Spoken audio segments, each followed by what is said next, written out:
18 বছর হয়েছে বিয়ে হয়েছে। পরের বাড়ির লোকের কাছে খুব ভালো ছিলাম, গার্মেন্টসে চাকরি করে তাদেরকে খাওয়াইতে পারছি। 3 বছর হয়েছে স্বামী বিদেশ গেছে। এখন আর আমি ভালো না, কারণ তাদের কাছে মনে হয় স্বামী যত ইনকাম করে সবই আমার কাছে দেয়।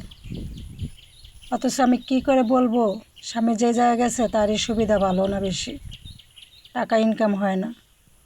আমি টেলারি করে 2টা ছেলে নিয়ে আমি বহুত কষ্ট করে আছি। তাই পরই হয়, পর কোনো দিন আপন হয় না। পরের বাড়ির লোকে করে ভালোবাসি, তারা বউই মনে করে, মেয়ে আর হইতে পারলাম না। এটাই মেয়েদের জীবন। বাবার বাড়ি ছেড়ে শ্বশুর বাড়িতে যায় একটু ভালোবাসার আশায়, অথচ তারা দূর করে দূরেই ঠেলে দেয়। আলহামদুলিল্লাহ, তাও অনেক ভালো আছে স্বামী।